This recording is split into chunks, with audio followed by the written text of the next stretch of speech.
ঢাকাই চলচ্চিত্রের নায়িকা মাহিয়া মাহি। বিচ্ছেদের পর সন্তানকে নিয়ে ফুরফুরে মেজাজে আছেন এই নায়িকা।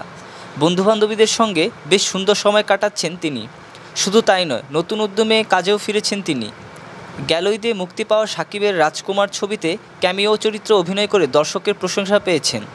এদিকে কিছুদিন আগে আশিকি গানের সঙ্গে নাচের একটি ভিডিও প্রকাশ করে নেটিজনদের মনোযোগ কাড়েন তিনি। 1 মিনিটে সে ভিডিওতে মাহির সৌন্দর্য মুগ্ধ হয়ে অনেকে ভাবছিলেন ফুরিয়ে যাননি মাহি।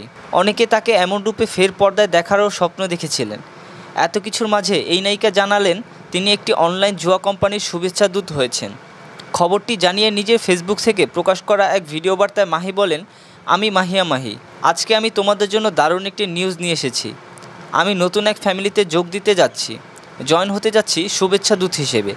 অনেক চমক নিয়ে আসবো তোমাদের কাছে। এদিকে বাংলাদেশের সংবিধান ও আইনে জুয়া খেলা একেবারেই নিষিদ্ধ। দেশের একজন সচেতন নাগরিক হিসেবেই পরিচিত অভিনেত্রী মাহিয়া মাহি মানুষের কল্যাণের কথা ভেবে রাজনীতিতে নেমেছেন বলেও ফলাও করে প্রচার করেন। তবে এরকম নিষিদ্ধ বেটিং প্রতিষ্ঠানের শুভেচ্ছা দূত হওয়া কি তার শোভনীয়? এতে মাহির নৈতিকতা নিয়েও প্রশ্ন উঠেছে। এদিকে মাহির হাতে নেই নতুন সিনেমা, নির্বাচনে হেরেছেন, ভেঙেছে দ্বিতীয় সংসার। তবে নিজেকে ফিরে পেতে আপ্রাণ চেষ্টা চালিয়ে যাচ্ছেন তিনি। জিমে গিয়ে নিজেকে ফিট রাখছেন, নতুনভাবে নিজেকে দর্শকের সামনে হাজির করতে চাইছেন।